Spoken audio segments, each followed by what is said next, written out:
We are Maria and Nicole. We're two secular homeschooling moms that have been there, done that. Congratulations, you've made the big decision to homeschool, and now the question on everyone's mind is, which curriculum should you choose? Choosing curricula is one of the things that tends to overwhelm, panic, and stress everyone out, and it can be one of the hardest things during this process. Today on episode 27, we're going to lay out 7 simple steps to help you choose just the right curriculum that works for your entire family. And as usual, we want to stress that our podcast is an inclusive space for your everyday parents that are looking for education options. We are not here to convince you to homeschool. We want to stress that you need to do what works for your child and for your family. Every family's different. Absolutely. And you know your children best. So feel free to take what advice or information you get from here that works for you and chuck the rest. Good morning, Nicole. Good morning, Maria. Thank you so much for coming later. I had a plumbing situation. Oh, no. What's going on? Oh, my house was built in the late 70s, and I have cast iron pipes, and I have chronic clogging, and I have to have it. So now they want to quote me for replacing all of them. I heard somewhere around the ballpark of $50,000. Like replacing the whole house? The whole house. Oh my God. But first I had to get all my lines cleaned out first, so which they have to do a high pressure thing, which is like $500. Oh my gosh. A bunch of my neighbors have had to do the section between their house and the city line or something. Oh yeah. That I guess is quite common, but didn't you already do that? It's chronic, so I have to get it snaked out several times a year, every year. So this is kind of like one of those things I'm like, how much do I want to spend on more long-term solutions? So it's so frustrating. So. Oh my word, that sounds terrible. Yeah, cast iron and water, I don't know what they were thinking. I don't think they even do that anymore on modern houses. No, like isn't everything like PVC? Yeah, I think so. Oh my gosh, that's a nightmare.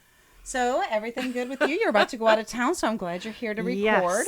Yes. Well, let's get this knocked out, because I always have, I have big plans that in all my downtime on my trip, I'm going to keep up and have the next one ready. Yeah, but thank goodness for technology. We'll see. Yeah, I have to do it before I go. Yeah, we can plan all our episodes as we don't have to be in the same space, but recording we are. I know some people record in 2 different locations. We haven't mastered that. I know. So I was watching a TikTok last night of these people that they were doing a video of their recording, and the girl is literally laying on her couch under a blanket with just the thing next to her, and I was like, how can we get to that? Oh yeah, no, I don't even do well sitting. I have to walk while I think, so I do much better if I'm pacing while I talk. We can't have a video on us. Look what we look like right now. Nobody wants to see that. I have tendrils coming outside my baseball cap, and Oh my gosh! Every time Cameron opens the door to let me in, I think he's like, "Oh, my mom's just in there." And I are both still in our workout stuff. We always are. Yeah. So, yep, I did Camp Gladiator this morning. Good for you. So let's get moving on today's episode. So this is a really big topic for a lot of people. It's on all the message boards. Everybody wants to know what kind of curriculum should they choose. That's every question. Yeah, right, for sure. And as veteran homeschool moms, we understand the challenges of sifting through the myriad of curriculum options available. There's so many. There's an overwhelming amount of options out there, and it's hard to decide just where to begin. So on today's episode, we're going to steer you towards finding the perfect program for your family without wasting a ton of time, energy, effort, and money, because nobody wants to do that. Nobody. And if you're withdrawing your student from a traditional school environment, be sure to check out our deschooling episode, which is a really important step that you don't want to skip if you're thinking about curriculum just yet. Absolutely not. And deschooling is fortunately something you can do while you're researching and deciding on curriculum. So don't feel like you have to have this all planned out in advance and leave your child in a bad environment that isn't working before withdrawing them from school. You can withdraw them now and take that time too. Right. And going online and searching homeschool curriculum is going to give you over 1 million results. And this is why you want to spend time figuring out what you want to teach and how you want to teach it before you even start to think about buying anything. And this is going to help you narrow down those options. Right. We often see questions like, what's the best curriculum for 5th grade? Or what curriculum do you suggest for my 10-year-old? And of course, people are super keen to jump in there with suggestions right away. But those suggestions are what works for them. And before we suggest anything to you, we're going to need some more information. Right, for sure. Choosing a curriculum is so personal. So take recommendations as a list of places to check out, but know that there's no such thing as the best curriculum, regardless of whatever price, especially some of those free ones, because that we're going to get into that a little bit. Yeah. So the best curriculum is the one that's going to fit you and your family the best. Right. And before you even start down the path of choosing a curriculum, decide if you will or need to follow state curriculum outlines, do your own thing, or a combination of both. You're going to consider what subjects you want to make sure you cover, like core subjects, math, reading, writing, and things you personally consider as extras. And involve your child, ask them, and consider their interests and curiosities as you start this process. Right. From there, you're going to want to follow the next 7 steps that we laid out for you. This is going to really help you narrow down your choices dramatically. Yeah, so step 1, like I was saying, you're going to check with your state requirements. The first step is to find out what your state actually requires. And note that there is often a difference between what a state requires for homeschoolers and what a state requires as public school students. And a lot of people mix those up. Sometimes these might not be the same thing at all. Yeah, no, not at all. Every state has different rules for homeschooling, so it's important to research your state's homeschool laws. And to make this easier for you, we created a complete guide that lists each state's homeschool laws on our website, and we summarize all this information, including compulsory age and subject and testing requirements, which can vary from state to state. We also link every state education department, so if you want to read these laws in detail, that's available for you. We even highlight some of the easiest states to homeschool, like where we live here in Texas. Yeah. And don't worry if your state has a stricter rule, because there are some that are pretty strict with testing requirements and such. Because remember that homeschooling is legal in all 50 states, and you absolutely are within your rights to do this. Yes, in some states, homeschool students may need to track attendance or hours. You might have to keep certain kinds of documentation of work completed. Students may be required to take standardized tests or complete evaluations or provide documentation of meeting certain standards. Right. So yeah, knowing your state's requirements is going to help you choose the right curriculum, and you want to strike a balance between what your state expects and what works best for you and your family. Remember, you do have the freedom to tailor and individualize this, and this is one of my favorite things about homeschooling. You totally got this. So step number 2, determine your homeschool style and philosophy. So to determine your homeschool style and philosophy, it's important to understand your core beliefs and your values regarding education. This is really going to help you determine your homeschooling philosophy, which is closely tied to why you've chosen to homeschool your family. A lot of times, homeschoolers are not on the same page here. Like some of us might be homeschooling for completely opposite reasons as other people homeschool. Right. We've covered that on different episodes in the past because it's such a huge variety and range of homeschoolers, much more broad than you would find in a typical state or public school. We definitely don't fit a box. Yeah. When choosing a curriculum, you need to find one that aligns with your philosophy and your values. So what is your worldview? And here are some of the points that you might want to consider. Do you want a secular or non-religious curriculum? You may prefer a curriculum that focuses on academic subjects without any specific religious influence. And secular curriculum is designed to provide a neutral educational experience free from any particular religious worldview. And there's a lot of reasons why people choose this, and you probably be surprised that even a lot of religious families do choose a secular curriculum. There are so many different types of faiths and religions, and often the creators and the programs don't align with a family's beliefs. And these families typically choose a curriculum without religion and then teach their moral, ethical, or religious values outside of the curriculum. Exactly. Now, some people might want a faith-based curriculum, and if incorporating your religious beliefs into every aspect of your child's education is important to you, you may opt for a faith-based curriculum. These curricula integrate religious teachings and values into the academic subjects. And each family is going to have unique preferences and approaches to homeschooling. So we're going to talk now about some of the different homeschooling styles. Right. There are quite a range of different styles. The first one that we're going to cover is traditional homeschooling, and that's going to follow a structured and more formal education model similar to what you would find in traditional or public schools. And traditional homeschooling would typically involve textbooks, workbooks, and teacher-led instruction. They usually focus on following a predetermined curriculum and meeting specific learning objectives.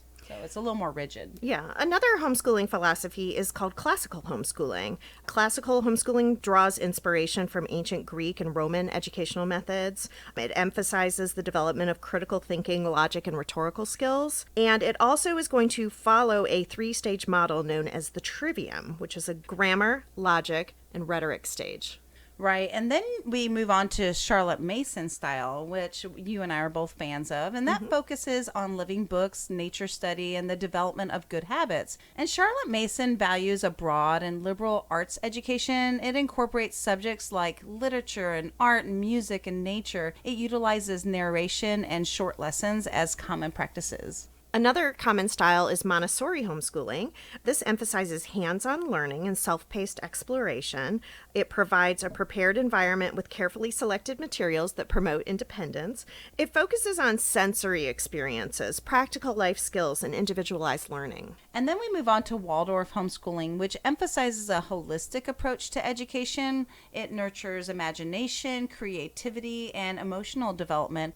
Waldorf also incorporates artistic activities, a lot of storytelling, a lot of crafts and rhythm into the daily lessons, and it typically discourages the use of electronic media, especially in those early years.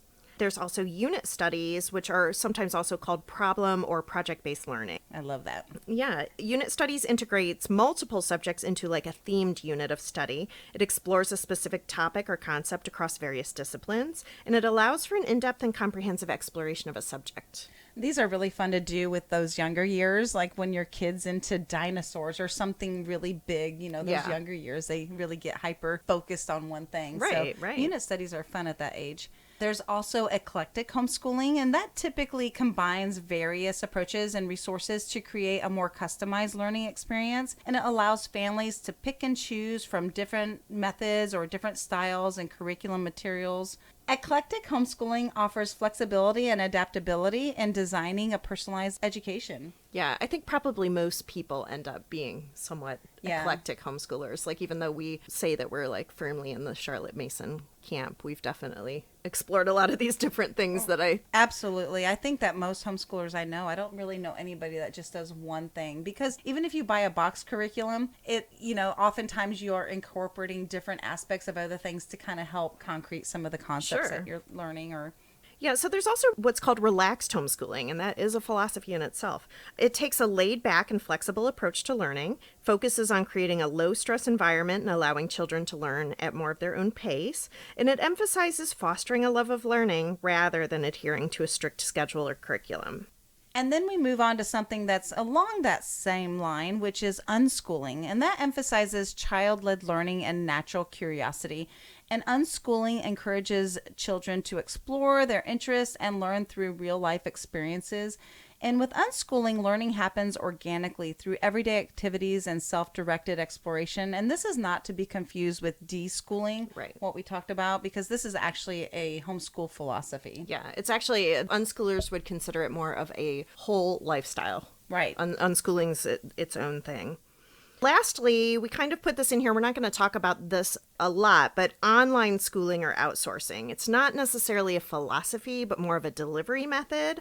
Online schooling, the focus is going to be on traditional skills and content, but delivered in more of a tailored way. It allows parents to be more hands-off. And this could include live online classes, asynchronous classes, video lectures, or software-based learning. Right. And most homeschoolers I know are more holistic, even with any of these styles and approaches, and even a combination like an eclectic approach. And online schooling, and why we're not really going to talk about that a whole lot, is because it doesn't allow for a lot of flexibility, which is kind of one of the reasons that we're homeschooling. Yeah. And there's a lot of people do come on, though, and ask, like, what's the best online curriculum, and then they'll throw that accredited in, and we're like, okay, you're not really looking for homeschooling, you're looking for an online school. Right. And that's kind of two different things. That's just online school done at home. So right. And remember that these descriptions provide a general overview of each homeschooling style, and there can be variations and combinations of each method within each approach. Feel free to explore and adapt different approaches to create a homeschooling experience that best suits your family's needs and whatever educational goals that you lay out. Right. And some people start off with one method and totally regroup as their kids get older, like I mentioned when we talked about eclectic homeschoolers. Some may use a variety of methods with different children in their own home. So, what one works for one kid might be different for another. And really, that's the whole beauty of homeschooling, is that you are here to customize your experience for your student. And there's no right or wrong choice when it comes to selecting a style or curriculum. Right. People often ask me, so what curriculum do you use? And I'm like, well, which year, which kid, which semester, which month? We morph and change and adapt as things and our needs change. And the most important thing is to find a curriculum that aligns with your core beliefs, your values, and the preferred homeschooling style that you choose. You can create an engaging and meaningful educational experience for your children. So just a reminder that this is a weekly episode. We drop one every Thursday morning just for you. And if you have any additional ideas or comments, please come and comment on our Facebook page, on the episode thread, or send us an email at info@btdthomeschool.com. We'd really love to hear from you. So step 3. Set a budget. Setting a budget for your homeschooling materials is a really smart move. And so here's some simple steps to help you stay within your budget. Decide on the maximum amount that you're willing to spend on homeschooling materials, and this will help you prioritize your expenses and make informed decisions. Right. Research curriculum costs. Take the time to explore different curriculum options and compare their prices. Look for affordable options that fit your budget. Check online resources, educational stores. Ask other homeschoolers for recommendations. You might want to ask when common sales are. There's a couple of curriculums that go on sale different times each year, so be sure to ask around for that. Right. You're going to consider additional materials, and keep in mind that some curricula may require extra materials like books, software, or supplies. Factor in the cost of these additional items when evaluating the overall expense of a curriculum. You also want to plan for extras. Think about the other activities or resources that you want to include in your homeschooling journey, such as outside or supplemental classes, field trips, projects, or unit studies. Allocate a portion of your budget for these additional experiences. You also want to use budgeting tools. Look for homeschool planners or organizers that include a detailed budget section. And these resources can help you keep track of your expenses and stay on top of your financial goals. We created our BTDT Homeschool Planner and Ultimate Organizer just recently. We published it, and in that is an extensive budget planner to help you stay on track. As I'm planning my homeschool year, this was always a huge part of my process. And really do ask around to other experienced homeschoolers about what kind of costs you can expect to incur. I'm always so surprised at the amount of people that ask this question after they've already dropped a ton of cash on a program that I've either never heard of or would never ever recommend. Right, and there are plenty of affordable and effective curriculum options available, and even free resources. But at the same time, mind the old adage, you get what you pay for. I do expect to pay for the curriculum I purchased because the person who made it put work and talent into that. A lot of homeschool curriculum is written by other homeschool families, and this is how they've been able to afford homeschooling. Yeah, exactly. As we mentioned before, homeschoolers really love to help each other out and share free resources. Many local groups do curriculum swaps, and there's a lot of free homeschool resource Facebook groups. And as a matter of fact, just this week, we created a brand new Facebook group that we are co-admins. And the sole purpose of this group is to share free and low-cost homeschool resources. And unfortunately, since COVID, I've noticed a lot of my go-to groups have been completely flooded with spam, and it can be hard to sift through all of that. So we created this group, and it's not associated with BTDT Homeschool. We just happen to be the admins. It's called Homeschool Freebies and Support for Pre-K to 12. Join us and get all the goods. We're going to put the link on our show notes. And remember, sticking to your budget doesn't mean compromising on quality education. By being mindful of your budget and making informed choices, you can provide a great homeschooling experience without breaking the bank. Right. Okay, moving on to step 4. A curriculum may fit your budget and homeschool values well, but that doesn't mean it's the best fit for your student. Right. Every child has a unique learning style, and homeschooling offers the flexibility to tailor that education accordingly. Schools often rely on workbooks and textbooks and traditional group teaching methods, but homeschooling opens up a world of alternative approaches. Oh, yeah, for sure. All students are different. The curriculum that works wonders for that friend's child in your homeschool group might not be what's best suited for your child. And what worked well for your older child might not work well for your younger child. Maybe your oldest learned well with hands-on projects and your youngest learns great with worksheets and literature. So consider each child's unique struggles and needs before you select a curriculum. Here are some of the key points to consider that best suits your students' learning needs and their preferences. Individual learning needs. So take into account your students' specific learning needs, their strengths, and their weaknesses. Consider their preferred learning style, whether they learn best through visual, auditory, or hands-on methods. Also think about any specific learning challenges or areas where they may need extra support or accommodations. Right. You also want to think about personal preferences. Recognize that what works for one child may not work for another, and each child has their own interests and their learning pace and their preferred method of learning. Consider their preferences for interactive activities, group work, or possibly even independent study. You also want to consider their age and developmental stage. Keep in mind that what was effective for an older sibling may not be the best fit for a younger one, and that all kids mature at very different ages and rates. Right. You also want to consider age-appropriate materials and activities that align with your student's developmental age. I had a friend who never let her kids read books with characters that were older than her kids were at the time. I remember you said that. that. I think I talked about that in our reading thing. Right. You also want to adapt the curriculum to match their readiness and abilities, obviously. Right. And you also want to think about their learning style. Okay, so Nicole, you touched on this a second ago, but first there's visual learners, and these students benefit from visual aids, diagrams, and illustrations to understand and retain information. And then auditory learners are students that learn best through listening and verbal explanations and discussions.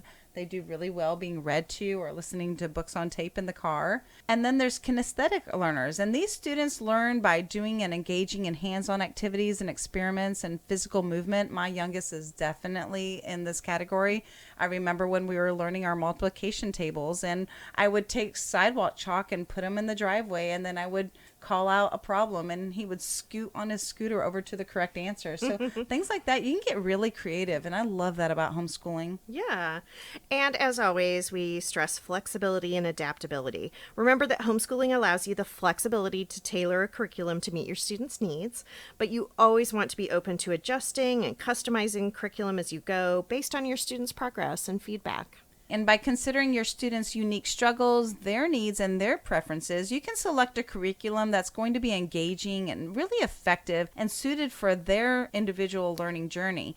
Don't be afraid to explore different resources and experiment with various approaches and adapt the curriculum to create a more personalized learning experience that supports their growth and their success. I think that I have never bought a curriculum and I used it to the T, and I don't know anybody who has. We're always adapting and moving on from subjects or from concepts that they've mastered. So you don't always have to follow everything perfectly that you do get. Absolutely not. You can totally make it your own, for sure. Use it as a jumping off point. Right. So step number 5, determine your level of involvement. Some curriculum options provide detailed lesson plans and do most of the teaching for you, like a scripted program. You can supervise and offer support as needed, where other options are going to give you more freedom to teach in your own way while providing just a very basic overview of concepts. There are also options that fall somewhere in between, like allowing you to customize your teaching approach all over the page. Right. And when it comes to choosing what you want to use, it's important to think about your level of involvement and that amount of time that you're going to dedicate to the teaching. You may be a single mom like me and don't have a lot of time to devote or want to be extremely hands-on learning right alongside your child. And here are some of those helpful considerations that is going to guide your decision. Time dedication is most important. Consider how much time you're available for homeschooling, especially if you have other commitments or you work from home. If you're juggling multiple children and working full-time, you may prefer a curriculum that requires less instructor involvement or is more self-directed. If you do have more time to dedicate to one-on-one instruction, you may opt for a program that requires more hands-on teaching. And sometimes a lot of people want to make their very young student, like a 5 or 6-year-old, super independent, and that's just not developmentally appropriate. So you have to consider their age and maturity level when you're considering these things. I know. I always see people ask that. They're like, oh, well, he won't do the work when I'm, at work and need it done. And I'm like, well, how old is he? And they're like 10. I'm like, okay, well, I don't really expect independent work from a 10-year-old. Right. I actually had somebody just the other day on them. They had a 6-year-old, and all they wanted to do was find a curriculum that they can do themselves for 6 hours while the parent works from home in the other room. And I'm thinking they're 6. Public school might be a better option for them because they do need that interaction. Or something that they have. I mean, sometimes even my 14-year-old doesn't want to do stuff by herself. So sometimes I'm there with her. She's 15. Oh, or however. I have a lot of kids, Maria. I can't keep track of everybody's names and ages. Okay, remember the goal is to find a curriculum that's going to fit in your unique situation and allows you to create an effective and enjoyable learning experience for everyone in that household. Don't feel overwhelmed by the options. There are plenty of resources available to help you make the right choice. You need to trust yourself and consider what works best for your entire family and your schedule and the teaching style that you choose. Right. So moving on to step 6, methodology. Mastery approach, which is where you work on a particular set of skills until you've mastered them, or spiral. Different skills are worked on at the same time, but continuously circled back to as you slowly build abilities, are 2 different kinds of methodology. Do you want a teacher-directed instruction or student exploration? Those are also 2 different kinds. And like identifying your homeschool philosophy, understanding your teaching methodology is also crucial. One of the things that's most important to remember when considering the teaching method is the match between the student, the teacher, and the subject. Research has shown that students with a learning disability benefit from teacher-directed or error-minimized mastery instruction. Science often lends itself to more discovery in the structure of lessons, allowing for student exploration with a spiral review of needed supporting concepts. Right, and as students mature, they often need less structure and thrive off of a more self-directed exploratory learning. Many students find that hands-on learning to be the most engaging, but some others find it confusing and overwhelming if too many projects and too much going on at the same time. My kids love that. Yeah, I mean, really the list could go on forever. Reflect on the subjects or topics that you feel confident teaching, and then recognize the areas where you may not feel as comfortable or knowledgeable. And if there are subjects or topics that you lack confidence in teaching, look for a curriculum that provides ample instructor support. Choose a program that offers clear explanations or teacher guides, instructional videos, or additional resources to assist you in teaching those subjects.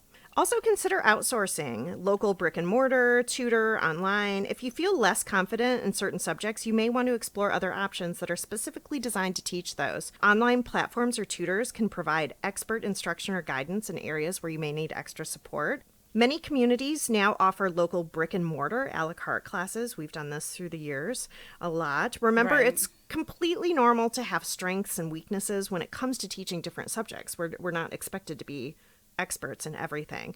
The key is to find a curriculum that aligns with your comfort level and provides the necessary resources to support your teaching journey. And with the right curriculum and additional support, you can confidently guide your child's learning and ensure a well-rounded education. Right. And over the years, there's been some things that I taught that I didn't feel super confident. But as we read and went through the curriculum, I actually learned right alongside my kids. So that's an option that a lot of parents choose to do. And I'm smarter and better for it. Oh, yeah. We're learning every day. And after you finish listening to this episode, be sure to visit our website. We're going to write up all of the show notes and have links to everything that we're talking about. So it's just really easy for you to access and reference. Every week, I like to create free resources that complement that episode, so be sure to sign up to our newsletter so you don't miss any of that exclusive content. If you're on Facebook or Instagram, we would love it if you went out there and gave us a thumbs up or even comment on the episode thread. Moving on to step 7, research and try before you buy. Research and read reviews. Look for curriculum reviews from trusted sources such as homeschooling websites, blogs, and forums. Read testimonials from other homeschooling parents to gain insights into how well a particular curriculum worked for them. YouTube is really great for this. You can almost find any sort of review for every curriculum on YouTube. Go to kathyduffyreviews.com to review curriculums too. And there you can break it down, and she has a huge extensive database. You can even choose whether you're looking for secular, non-secular, or spiral, or more, everything. Yeah, she's got lots of good categories. Also, we're planning right here on future episodes. Nicole and I are going to be doing some curriculum unboxing, so you'll be able to see up close as we look through the pages of a variety of resources. Also explore educational resources beyond traditional textbooks, such as novels, board games, documentaries, museums, local theater, or nonfiction books, do-it-yourself projects, online courses, movies, Legos, encyclopedias, and more. So much. I could go on forever. The possibilities are just endless. But think about the activities that your child enjoys in their free time, and then find ways to integrate their learning style and interests into academic subjects. Right. We talked about doing the Minecraft and building I remember my kids, when we were doing ancient Egypt, they built a bunch of pyramids in Minecraft. Absolutely. You can bring it anywhere. When researching curriculum, you can also sample lessons. You can do this by viewing them online on the supplier's website, and you can often see sample lessons and reviews on YouTube, like I said. This will give you a glimpse of the teaching style, the content, and the overall structure of the curriculum. And if samples aren't readily available, don't hesitate to contact the curriculum supplier and ask if they can provide you with a sample lesson page, either digitally or through the mail. Getting a first-hand look at the curriculum will help you assess whether it aligns with your teaching style and your child's learning preferences. And another valuable resource is the homeschooling community. Reach out to local homeschoolers, ask if anyone is currently using the curriculum you're interested in. I mean, we say it all the time. Homeschoolers are, infamous for helping each other out. So reach out and ask. Somebody may be willing to share their experiences or allow you to come over and dig through their stuff in person. It's nice. And connecting with other homeschoolers through forums or social media groups can also provide you with insights and recommendations based on firsthand experiences. And I'm, a longtime lover of online forums, and, I have all these, my family makes fun of me that I have all these good friends that I've never actually met. But, just if you do Goodreads, sometimes you'll read somebody's review and you're like, oh, they sound like me. And then you go and look and they like all the same books you do. So you find I have all these homeschooling moms that I know, oh, if she said that, then I know I'm going to like that because I know her style or, right. Things like that. It's kind of funny. Or I know if she's already answered a question, I don't have to bother because I was going to say the same thing anyway. That's true. There's so many times that I've met up with moms for play days just to look at the curriculum and let the kids play. Oh, for sure. Happens all the time. So once you have access to sample lessons and insights from the homeschooling community, it's time to test drive the curriculum with your child. By working through a few lessons together, you're going to assess how well it works and engages your child, whether it meets their specific needs. Pay attention to their level of interest, their comprehension, and enjoyment during the lesson. If you've unenrolled your student recently, do give time to deschool. Deschool. There's a really good chance that if you've just pulled them out of school, there's not going to be a curriculum on this planet that is going to engage them. Okay, you're starting over fresh. They need to decompress from the environment that you just pulled them out of that potentially killed some of their love for learning. So this is why it's really important not to skip that deschool step. Right. Everything's laid out on that episode. If you don't want to listen to it, please at least go read through the show notes because we lay it out there for you. Choosing curriculum looks different at all ages and stages, and it's important to know that a child's biological age doesn't always correlate with their readiness and their ability to comprehend a concept or to develop a skill. So we're going to kind of break down different ages and kind of what you want to look at as a whole. So typically from ages 2 to 6, I know 2 is very young. It's kind of preschool. But we get a lot of questions. We get a lot of questions for people because they want to start and their children are eager to learn. But really at those ages, it's all about learning through life and play. This age range is ideal to pick some simple goals, things like life skills, language development, large and fine motor skills like climbing the playground, and some basic ones like how to hold a crayon. This age should be non-pressure, non-stress for learning. Everything can be learned via play. This can also be the start of early academic goals, such as learning to recognize letters and sounds or understanding and recognizing numbers up to 5. Another goal might be to learn how to print their name. This age group is also the perfect time to have goals that are set around easy chores like emptying the dishwasher and cleaning up toys or putting laundry away. All those just regular good habits. Right. Be sure to check out our preschool and learn to read episodes where we get a lot of tips and free resources for those early years. And people say preschool. I mean, really, they think 4 and under, but really everything from that episode kind of covers 5 and 6-year-olds right, too. It's kind of right. the same things, but you may want to just add a reading program for some of those children that are ready for that. Then we're going to move on to elementary learners. And elementary age homeschoolers are learning foundational skills in core subjects like reading, writing, and mathematics. In language arts, they focus on phonics, vocabulary, grammar, and writing skills. Reading comprehension and fluency are also essential aspects of their literacy development. And in math, they explore basic operations like number sense, fractions, geometry, and measurement. We actually have an entire blog post specifically devoted to math games, which I've always loved to incorporate. I think we have like 45 math games to learn each concept. And that's a lot of fun. Science may include more hands-on experiments and observation-based learning, and social studies is introduced to help them understand the world around them. Right, and art, music, and physical education are also valued components of their education in the elementary ages. Homeschoolers at this time are encouraged to pursue their personal interests, engage in independent reading. They may also explore topics like space or dinosaurs or oceans or different subjects that capture their curiosity. And the aim is to foster a love of learning, you know how we love to say that, encourage critical thinking, and develop a strong foundation for future academic pursuits. Right. And if you have a middle schooler, this is a great time for fostering more independence. Middle school homeschoolers continue to build upon the foundational skills that they acquired in those elementary years while expanding their knowledge across various subjects. They explore more complex concepts and begin to develop critical thinking and analytical skills. Right. Middle school homeschoolers are focused on enhancing their reading comprehension. They're engaging in literature studies and developing effective writing abilities. They're learning to solve more complex equations in math and concepts and expand their scientific knowledge and develop their understanding of scientific principles. They're also developing more of an understanding of government structures and citizenship and civic responsibilities. And often they are beginning to learn a foreign language during this period and have the opportunity to explore various elective subjects based on whatever their interests are. These can include, oftentimes there's art and music. A lot of kids pick up a musical instrument at this age.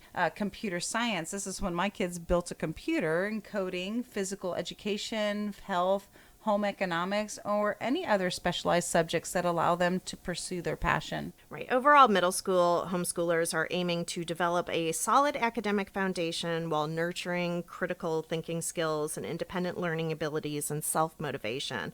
They're preparing for that transition to high school by acquiring a broad knowledge base and honing their study and organizational skills as well.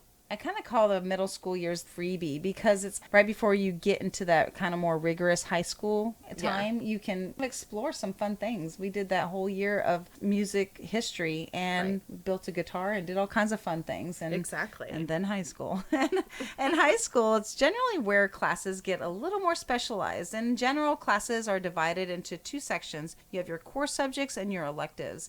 And core subjects are math, science, language arts, and social studies.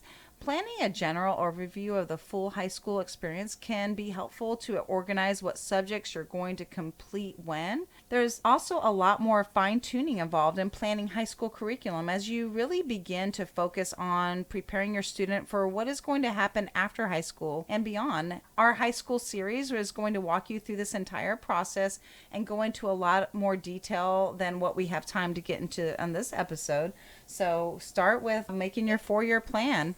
Lastly, when choosing a curriculum, think about setting specific goals. For example, what do you hope to achieve and what do you want your child to learn about life? What is the purpose of education? What is your ultimate goal for your child? Mine personally is to prepare them so that they could go on to do whatever they want to do later. Right. There are lots of wonderful curriculums out there, but sometimes, as fun as they may seem, these curricula may not help reach your goal, and your goal may change based on the needs of your family.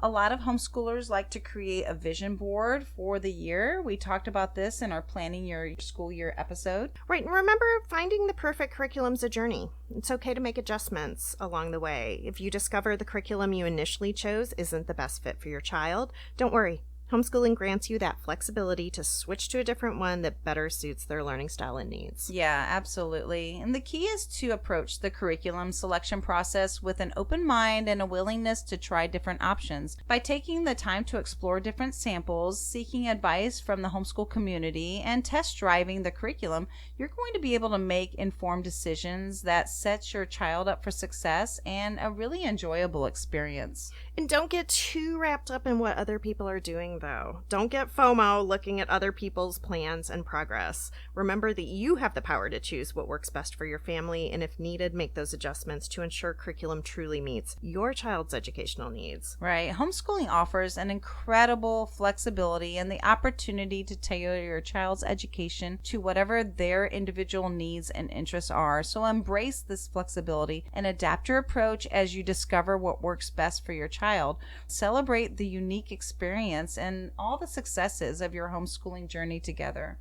So tune in next week for episode 38. We're going to be talking about how to homeschool kindergarten. We'll talk about where to begin. What does my kindergartner need to know? What does a day in the life of a homeschool kindergartner look like? And what kind of curriculum you should use. We get this question all the time, so we do. It's pretty exciting to be able to deliver this and put this together. We're going to talk about all of that and more. See you next time. Bye-bye. Cheers! Be sure to check us out on our website at btdthomeschool.com, as in been there, done that, btdthomeschool.com. You can join our mailing list and get news and updates on future podcasts, and be sure to subscribe on your favorite podcast platform and follow us on social media, Facebook, Instagram, Twitter, TikTok at the BTDT Been There Done That Homeschool Podcast.